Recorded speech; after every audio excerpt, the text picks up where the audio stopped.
What if the stability that you have been craving, longing for, is actually just not your typical stability that you've always known? Well, this reading is going to give you an example of how that might manifest.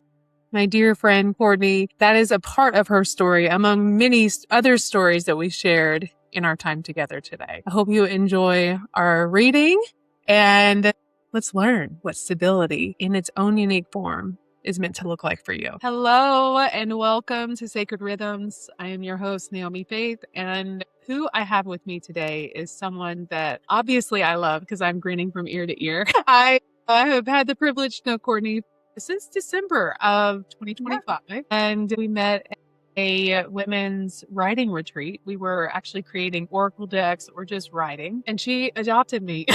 She loved on me and has just not let me go, essentially, and I love it. So thankful for her presence in my life, and also I adore her passion and what she is intentionally building and creating in her world and in the world around her, and I get to witness that. And it's a really, really cool, sweet thing to be able to see. And yeah, I'm so thankful. Thank you, Courtney, for doing this with me. I'm so excited to be here.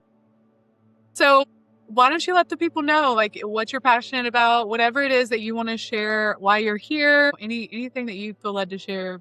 You have the floor. Sure. So my name is Courtney, and I'm a foster adoptive mom for going on 7 years. I've been a nurse for going on 16. And here recently, I've been developing a coaching business and also a model for bringing structure and stability for the village, because when vulnerable families are faced with foster care, whether that's a foster family or a birth family, especially the birth family, they're told to, like, you have to figure things out. Here's your plan. Now go and do it. And here's the best path. And that's really hard to do by yourself.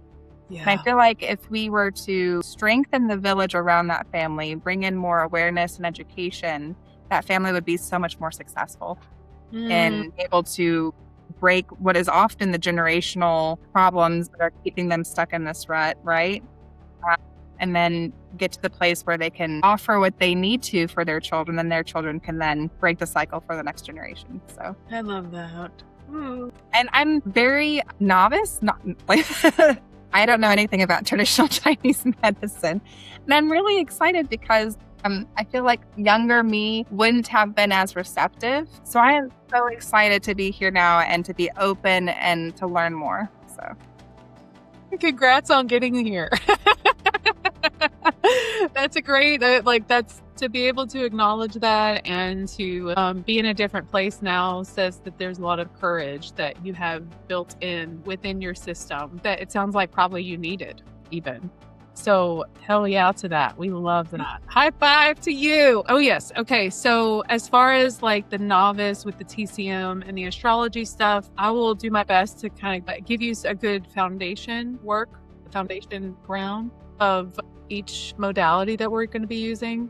And while still kind of building on the actual information that we're talking about. Please, if you have any questions or if you have any curiosities, because I know also that you're quite intuitive. So if something comes up in that intuitive voice, please share it, because as I've said, I think to you before, like, that's your soul. So like listen to it, and because that's ultimately the one that's going to be guiding this conversation. Also, I think the other thing that I wanted to share was like regarding the courage piece of like being in a different place. I am in the same boat. I had to walk through some stuff just to be like a lot of stuff, just to be able to be sitting here recording, talking about this. So, as I was saying it to you, there was a voice inside of me saying it to myself too. Like, just because it's a big thing, like just to step aside from what was once so familiar and step into something that is not, and to really feel comfortable and actually curious and excited about it. That's a huge thing. Okay. So I'm going to get your chart pulled up. We are going to start with the astrology piece, and then we're going to jump into the Chinese medicine as well. Beautiful. Okay. So Courtney, this is what the sky looked like whenever you were born. And you being born are actually right here in the center. And then the other piece is this was the horizon. And your sun was sitting right here. where that circle with the dot is. And then midnight is going to be down here at the bottom of the chart. But you weren't born during midnight, but we'll tap into that in a few minutes whenever we connect the Chinese medicine side to it. But whenever I saw your chart, I kind of already told you a little bit, but I just want to say it again. Whenever I saw your chart, I was like, holy crap. Because you actually, I don't know if I've seen this before. It's been a very long time since I've seen this. You actually have 2 planets sitting right on top of your sun. So meaning that they're all conjunct. And so in a lived experience, what that means is that you actually have a very layered experience of not only being human, but what you're here to be learning about. So your sun, anyone's sun, is connected to their frontal lobe. It's connected to the ego. It's connected to, once again, what you're here to be learning about and developing your ego in. And the planets that are going to conjunct that, you're also here to be learning about that as well. And those 2 planets are Mars and Venus. So you have the sun here, and that's, of course, the moon. And then you have Venus and Mars. They are all, so you see that dark line right here? So that's all 3 of them sitting right there. And that's also at the very beginning of Virgo. And if you're comfortable with me scrolling down and showing more details, I can check it right now. But it's like 0 degrees Virgo, all 3 of those. So that's kind of wild. Like, it's wild because not only is it 3 planets, but it's also all at the very beginning of Virgo. And in astrology, that degree does mean something, especially with it being a 0 degree. Whenever you had mentioned that you're a novice, like, that's what I immediately thought of, is you are very new and figuring out how to be a Virgo, specifically with these other planets' energies. So the energy of Venus is actually also what you're ruled by, which is connected to that Libra rising. Venus is connected to the feminine energy. It's connected to just pleasure, connection, even flow, beauty, harmony. It's a very money, values, food. Like, it's a very pleasure oriented, relationship oriented planet. And Mars is the masculine energy within. Like, yeah, oh, I know. So what's fascinating about this is that, and so, okay, let me explain for everybody that in case anyone's listening and they want to know more about the Mars. So Mars is going to be like the god of war. It's also associated with how we physically move. It's how we physically assert ourselves. And so all 3, so conscious awareness, your frontal lobe is your sun. It's where you're meant to be shining. It's where you're meant to be developing into.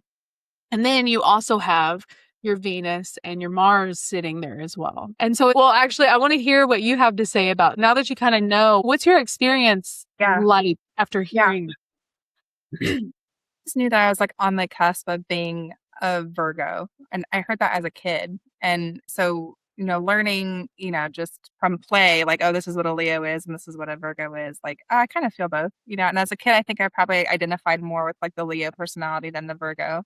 And then I grew into my Virgo.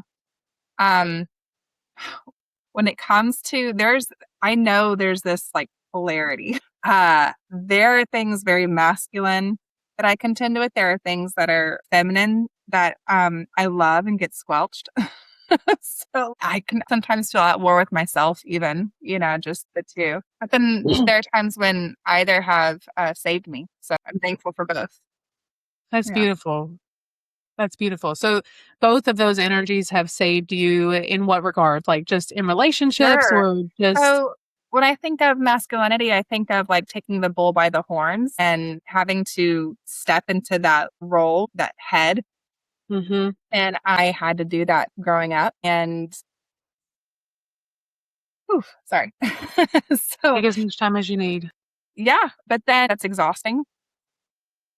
And having to let some of that go and to allow someone else to take the lead. So I've been married for going on 19 years. this September. Huge. And it saved my marriage and giving him the space to emit his masculinity.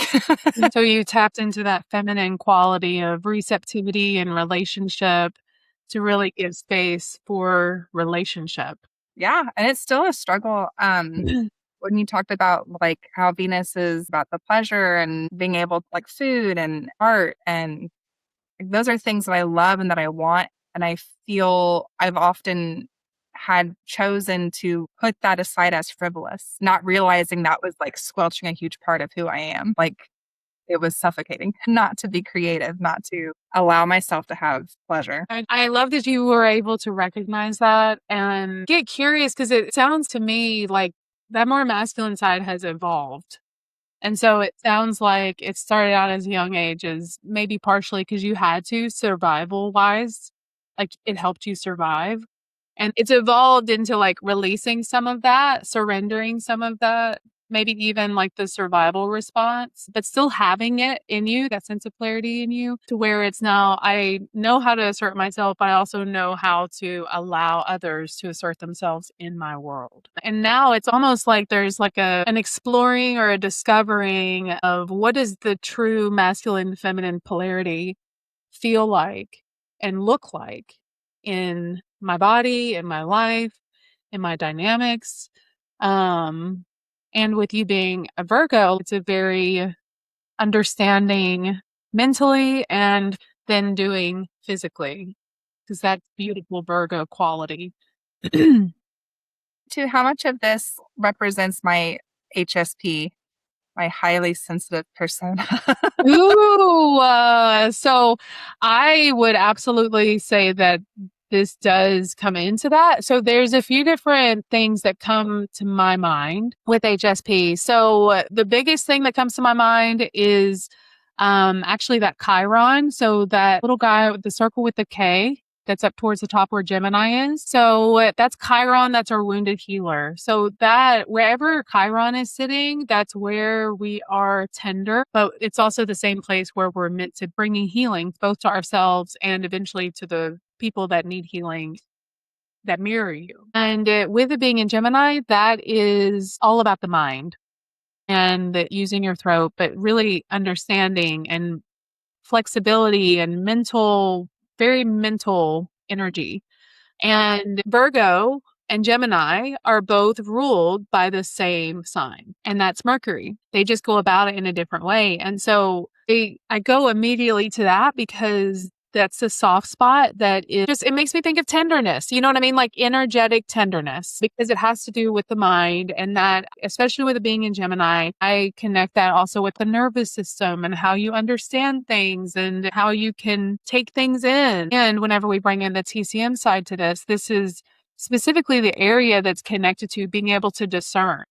So being able to discern what is and is not supportive for you and your heart. And that is also like connected. So that's the small intestine. So that's connected to the nervous system too. And I'm developing a theory right now that it's somehow, especially for women, connected to oxytocin and feeling safe in the world. But we're not there yet. It's still developing. So that is one area that I go to with the HSP. Another area that I go to is down here where it's in Sagittarius. We have Saturn sitting there and we have Uranus sitting kind of close to it. And Saturn is all about structures, karma, rules. It's also associated with time. So with it being so close to Uranus, Uranus is the higher mind and is essentially whenever we receive aha moments. And so that combination sitting in a fire sign makes me wonder, once again, this is your experience. So but it makes me wonder if there is a quality of like almost Charts.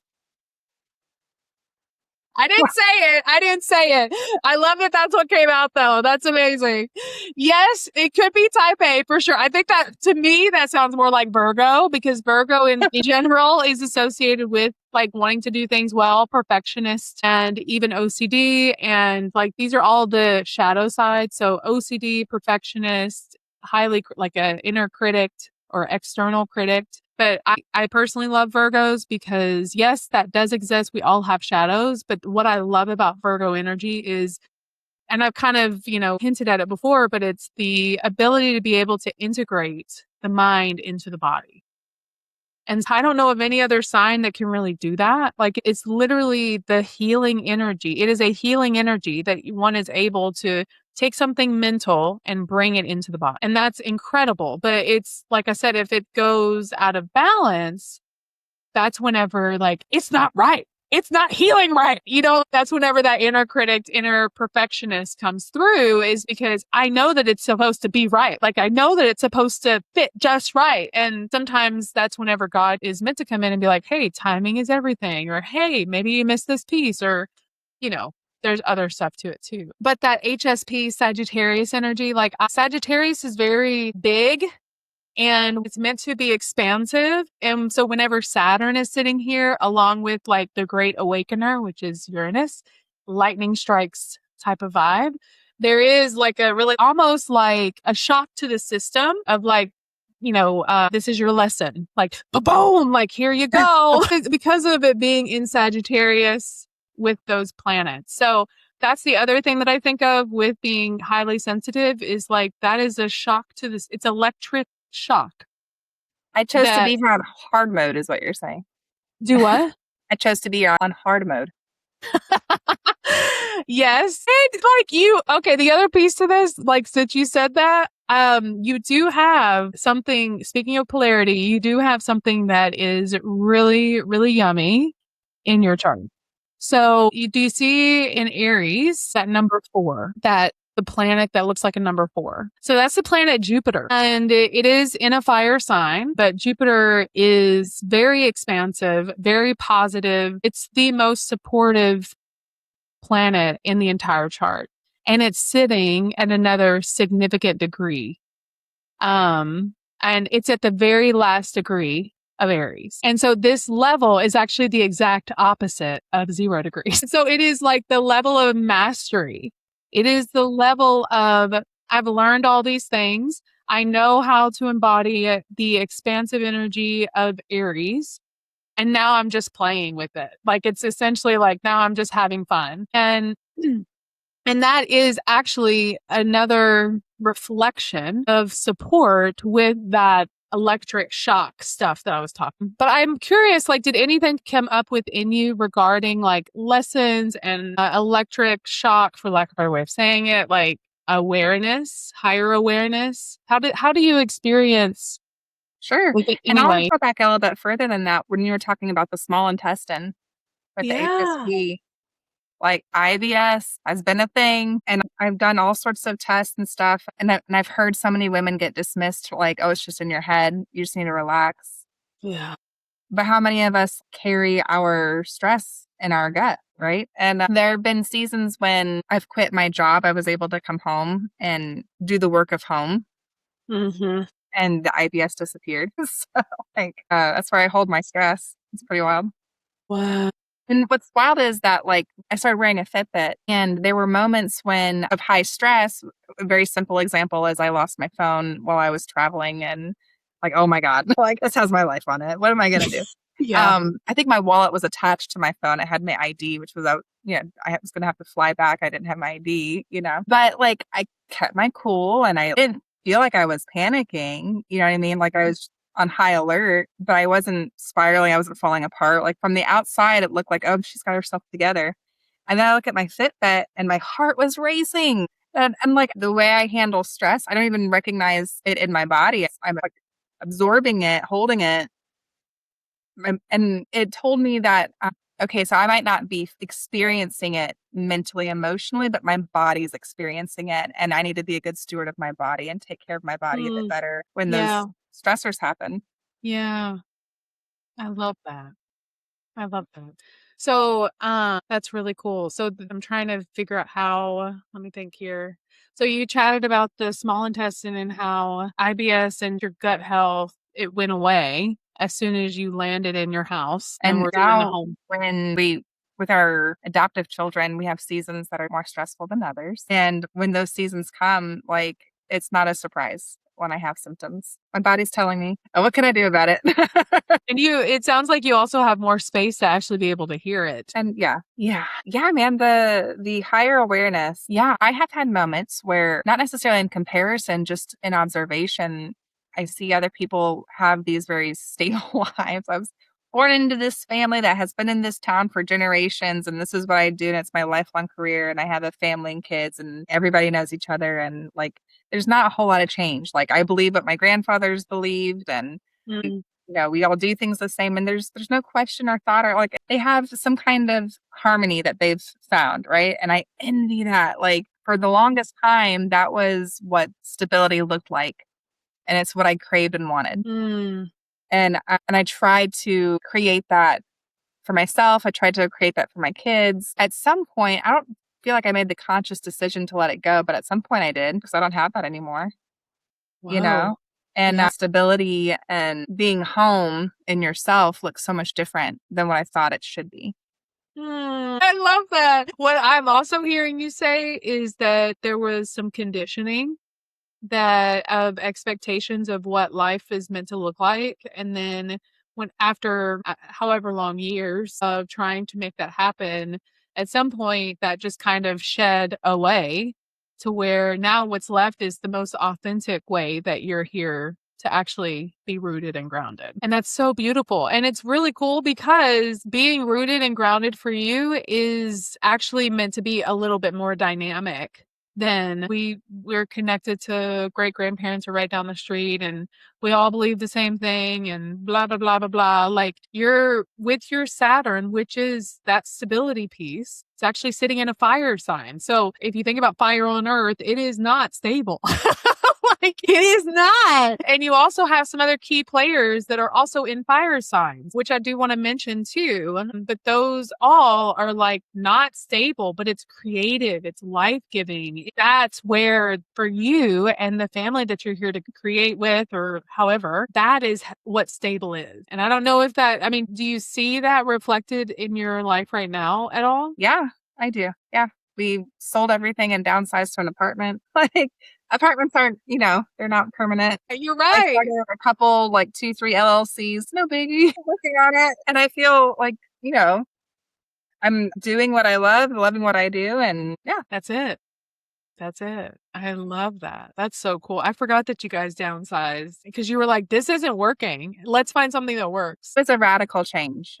Talk about fire lightning hitting you. That was readjusting everything. That's so powerful and courageous too, though. Like truly, another mark of courage. Truly. So, just so you know what we're looking at, I'm not going to go into this, but as a foundational piece of information, you have whenever you're looking at a natal chart that looks like this or any kind of thing that looks like this, you have all of the icons. Those are planets or points in an astrology chart.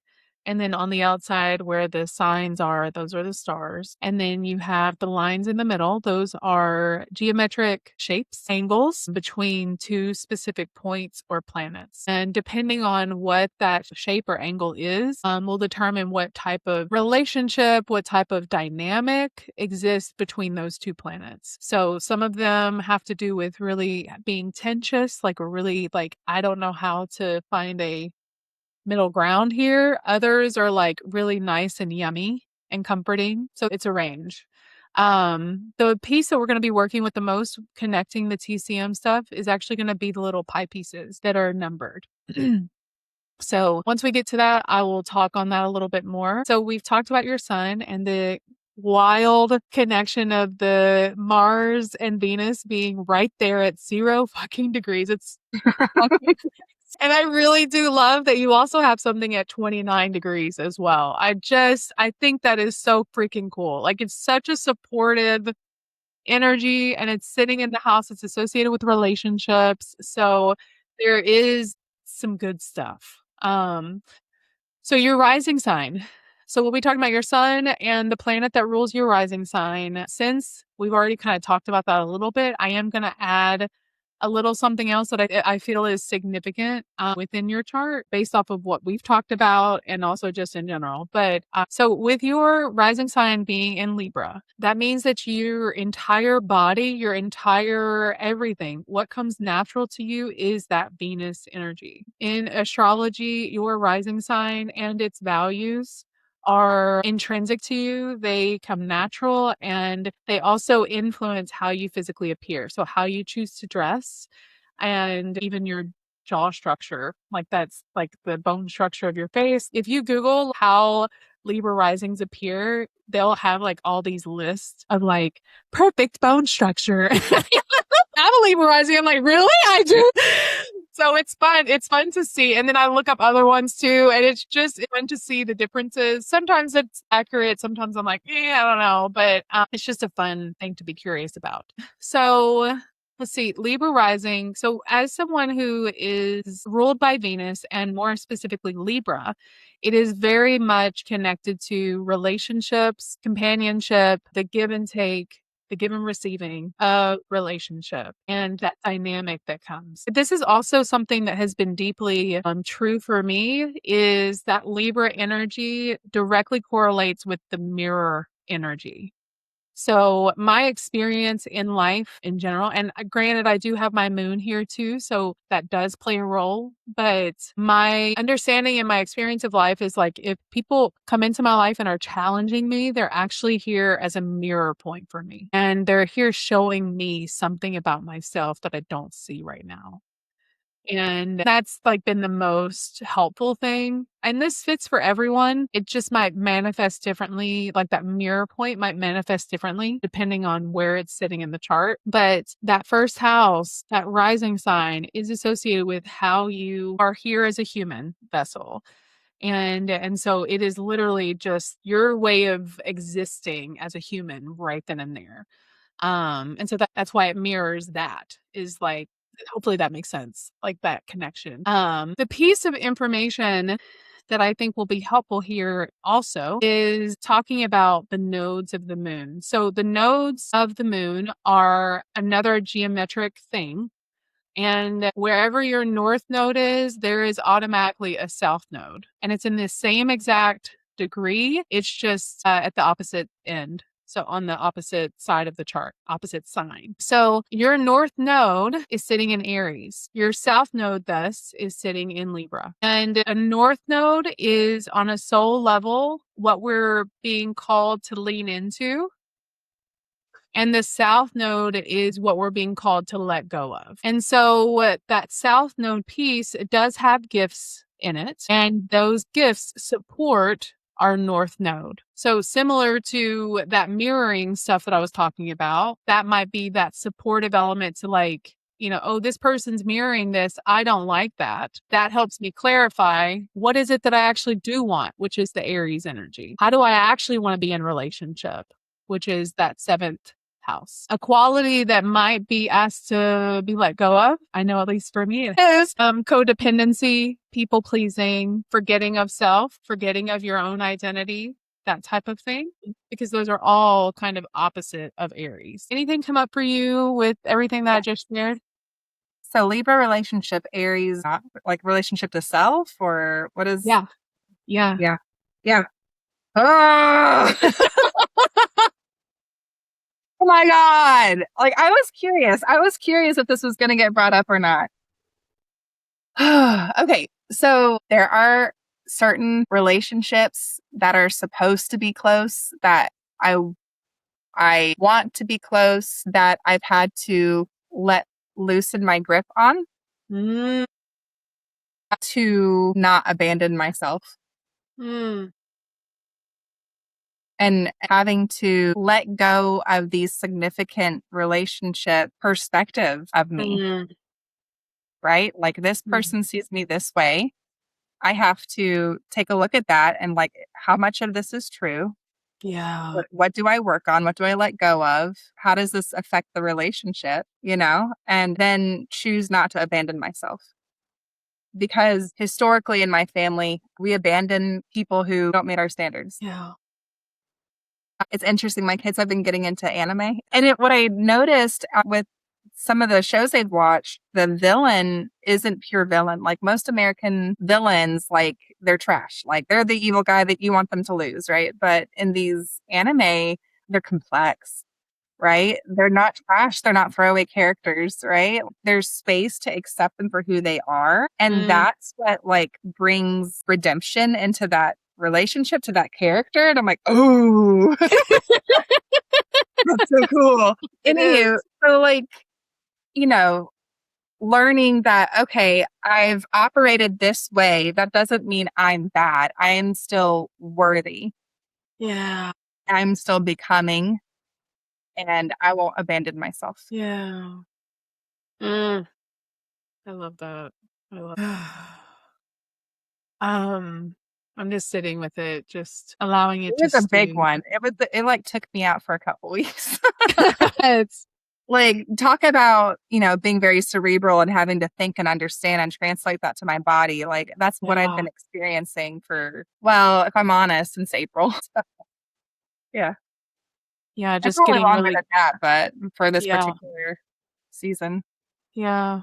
Just clear. Is it a sense of clarifying too? It feels like it's almost like a sense of that discerning, clarifying piece of discerning this level of this relationship is what I want to keep. And this particular thing Yeah. is no longer in alignment. Like it's kind of like a discerning of this is what works, this is not what works, this is a reflection of me, or all of it's a reflection of me, and I only want to keep this.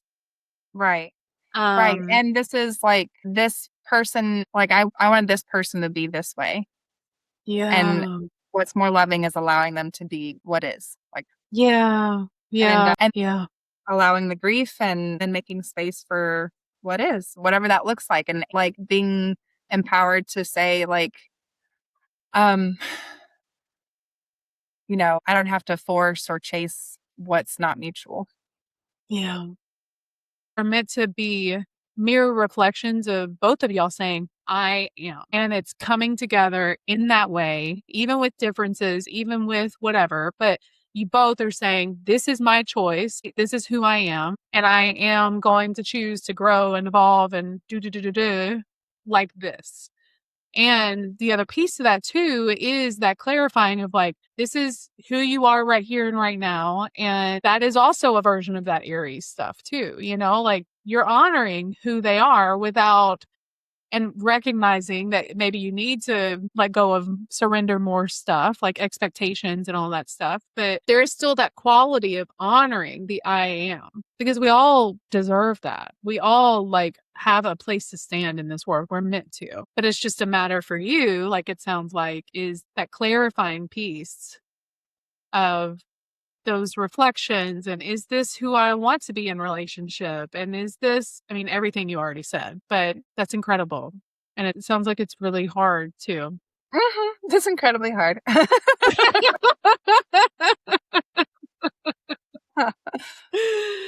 Well, Yeah. there's so much in that, and I also want to just kind of let it be too. So, but thank you for sharing what you did share. And I think the next phase on that journey is like creating spaces for the relationships that are healthy, nurturing, wonderful. Like, you know what I'm saying?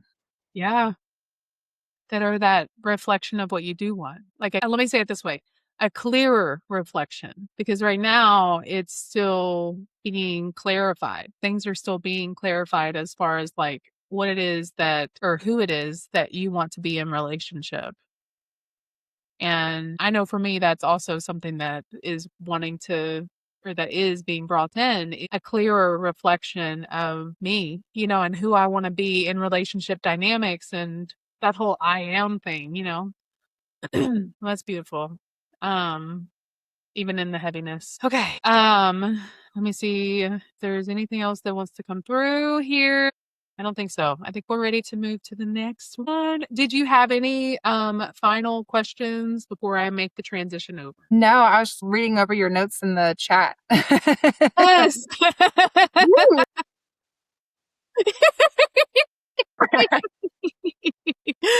I love it. Well, hopefully we'll get to all of that. But we are already 45 minutes in, so I do want to make sure that I honor your time and our time. And if we don't get to it, we can always chat about it on the side. And if people want to hear more about it and you're open to it, we can come back and do more. But okay, so the transition between the two, we're going to talk about the houses, and that's where that connecting piece is. So those houses are those pie pieces that are numbered. And the other connecting piece is going to be time. So people that are born right around noon, their sun, the circle with the dot, is always going to be sitting at the top of the chart. Midnight, the bottom. Sunrise on the left-hand side, because that's the horizon. That's the side that the sun comes up. And then descendant is sunset on the right hand. I said right hand first, didn't I? I'm sorry. So left-hand side, this is the left, is the sun rising. So this is if people are born right around sunrise, their sun is going to be sitting there. If people are born right around sunset, it's going to be on the right-hand side of the chart. So in Chinese medicine, this tool is considered the 24-hour organ chart or ORI chart. And it's essentially follows along the idea of within a 24-hour period, all of the organs are receiving qi energy to do their job optimally. Within 2 hours, every 2 hours, there is a specific organ that is receiving energy at that time.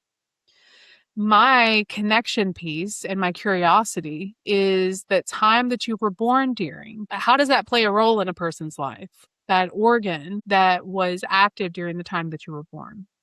And what I've noticed is that the majority of the time there are some mirroring and common themes that come up, which is kind of wild. So as you can see, you were born during the spleen time, which is the earth element.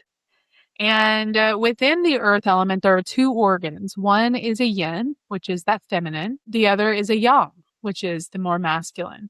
In Chinese medicine, and I might butcher this definition a little bit, but my understanding of TCM, yin is going to be more about the there's so many different, this is where it gets a little confusing for me, I'll be perfectly honest. But essentially with all of the yin organs, there is somewhat of a filter that happens. Like there's constant processing happening in those yin organs. So like the kidneys are constantly filtering the blood. The lungs are constantly filtering the oxygen or carbon dioxide or whatever. I don't remember, but you know what I'm trying to say. And the spleen is constantly moving through the red blood cells or whatever, all the liquids and all the things that honestly help us in the entire system. Because the spleen is also deeply connected to the fascia, the lymphatic system, and the lymph nodes are all over the body. And they are directly connected to our immune health. They're directly connected to truly systemic health. And if our spleen is out of whack, then that means that, and this is an extreme case, but that body parts are not being held together appropriately. So spleen is what holds us all together, literally. And it's through fascia, it's through the lymph nodes, all these things, but it is a direct correlation with the spleen. And I'm even hearing the pancreas too, but that's all connected. So someone that is born during the spleen hour is likely going to be able to do something similar to that. Hold all the things together and be able to see, like it's also in the astrology world, this is very much connected to an Aquarius, which is someone who has that higher vision and can see an entire system and recognize when the system needs a little adjustment or two with these little nodules or with these little things. That is what the spleen does too, with the red blood cells, with the lymph nodes. The spleen and the pancreas support the entire system and its functioning. So with the spleen, does anything come up with you in that regard? Yeah, I mean, I hold a lot together. I do feel like the glue. And I hear it, I see where it says clear thinking. Spleen Mm-hmm. converts due to chi. That's wild. Yes. It is. So the earth element is specifically connected as well as the liver and gallbladder, but clear thinking, being able, it's clear thinking. It's also ruminating, to forget the value that you are holding because you're seeing all the other things and their value, and you're seeing their way of operating, their, you know what I mean? And you're seeing all that, you're knowing what needs to shift, you're knowing all the things that it's easy to forget and to really believe in your gift and what it is that you do. So you have a lot of energy here in this plane because of all those planets that are sitting in that all together right there. So anytime that you are dealing and feeling those self-worth, the ruminating, the worry, all of that stuff, that can be an indicator that that spleen energy is needing a little extra care and nurturance, because that's also what it represents, is the nourishing mother. Someone calls it like, it feels like you're hugging a teddy bear whenever you hug an earth element. So it is literally bringing that nurturance, that teddy bear vibes back to yourself. And this also does involve like having structures and processes that nurture you. So it's like clear lines, but also that they're being able to receive the nourishment. Um, okay. Also, because you have all of those planets kind of sitting right there, I did also want to look at the another area of your chart, because that your rising sign being in Libra is activating that large intestine. That's which is the 5 to 7 a.m. So that's where your south node is kind of sitting. That's where the letting go comes in. And it's also whenever you're nourishing your self love, whenever you're nourishing your self value, that large person is going to balance back out. So that's another thing of like taking care of your needs will also help with your cold. The other opposite one that I wanted to lean in on as well is that Mars, where a significant Mars energy is sitting. And that's where that house of relationships is that we've been talking about. And that's the kidney. So the kidneys,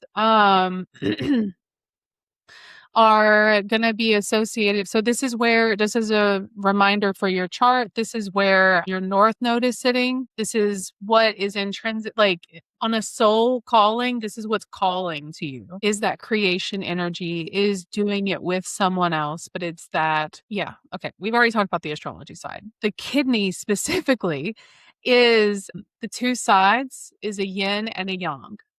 Out of all of the other organs, this is the only one that has a yin and a yang. Okay. And it still is a part of the paired organ with the bladder. So the bladder also is a yang organ. The kidneys are over together, like just the kidneys overall coming together to create something. And the energy that I also have associated with the kidneys too, the spiritual aspect of it is very like almost faded. As you're walking your path, things just kind of unfold. And that is associated with the kidneys. But you specifically are meant to be walking your path, whatever path that is. You know, spirit's going to get you back on the path, whichever way, but that type of energy there. Is this picture for everybody, or is this picture modified per individual? So this is the same structure for everyone. So, And then we just use it to explain the other. yep, And then Ayurvedic, is that on the same playing field as TCM? it is and it's not, but they also have a clock. They also have the elements. They also have the organs. I love Ayurveda, but I intentionally am wanting to just keep it Focus on there. focused. Yeah. I was just curious. But it is absolutely like connected to it for sure. Mm. For sure, for sure. It was interesting because the other chart where you spoke about the small intestine, and I was surprised when you brought up the large intestine. I was like, oh, ew. Yeah. Well, there's definitely yeah, with your south node being in the large intestine, there is value for you and literally helping your large intestine poop. Like there is true. And it might also like whenever you're forgetting yourself or whenever you're not valuing yourself, whenever you're being more or just out of balance, right? Between the Mars and the Venus. Like your large intestine is going to be the thing that gets affected. The small intestine is the quality of being able to discern. And so what it does is small intestine discerns what is and is not supportive to the heart. And then it sends it to the colon to soak up the water, to soak up the last electrolytes, and then ship it out. So it feels like they're absolutely connected, but just in a more subtle way that I think is just discovered through practice and understanding your body, If I were to playing. bring up, like, I'm having this symptom, we could bring it to this chart and be like, okay, what's going on? Yeah. So, like, sometimes I pee 3 times an hour. And I know it's not a UTI because I'm a nurse. It's not a UTI. Yeah. Um, no, I mean, I stay hydrated. Someone said, like, put salt in your water. I do all the things, but Yeah. then I, I'm getting closer to 40. So thinking about, like, nurturing my pelvic floor, Yeah. But then when I saw we were talking about kidneys, I was like, oh, is there something else I should be listening to? Mm. You using that specific phrase actually makes me, what I'm going to suggest is, okay, there's a couple things now coming in. The first thing is to actually talk to and listen to your kidneys. Sometimes I actually just did this the other day. I have my hands on my adrenal kidney area and I'm literally, because I was dealing with some pain and I was like, what's going on? And then the first thought was, I'm not enough. I was like, oh, okay. And then I started doing the Ho'oponopono prayer, apologizing to it for not equipping it, not helping it believe that it's more than enough, just as it is. Like there's something in my unconscious that was enabling that belief, right? And so I literally, and granted, this is also in the shower. So water is pouring over me, helping me release it even more so. There's so much in the shower. It's ridiculous. But it's like water is cleansing.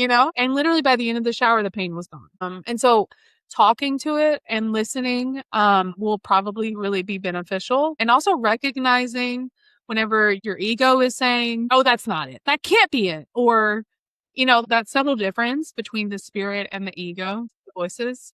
And that also is an experimental thing as well, of course, like taking time to experiment. Oh, that wasn't my ego. That was my spirit. Or, oh, that wasn't my spirit. That was my ego. Just really giving lots of grace to do that too. So that's the first thing. The other thing that came through to get curious about is, so the dominant time for you with the kidneys is actually Aries season. Aries season is at the spring equinox and so March 20th through about April 20th, April 19th, April 20th. Actually, you said something happened in April. So I would just get curious about any repeating patterns, any repeating things, experiences, if you journal, like looking through the month of the end of March to the middle of April, seeing if there are any repeating beliefs that are coming up, thoughts, emotions. Those all might be little keys of enlightenment as to like some kidney stuff. And whenever those things open, and the reason why I'm bringing up the more energetic or emotional is because you've already said the physical piece is like, it's not this. And so typically, whenever something is happening Idiopathically, without a known cause medically. Yeah. I love that word. Yes. Thank you for defining it. Yes. To me, that's why, and that's where I get curious about the more emotional or energetic spiritual aspect of it. Because everything that manifests physically always starts in the energetic or the spiritual or the unseen first. That's just how our world works. It starts out energetic, unseen, and then eventually we begin moving with it. And eventually through that movement, we start building physical material from it. And that's the same thing about our bodies. So that's where I would start though. Thank you. You're welcome.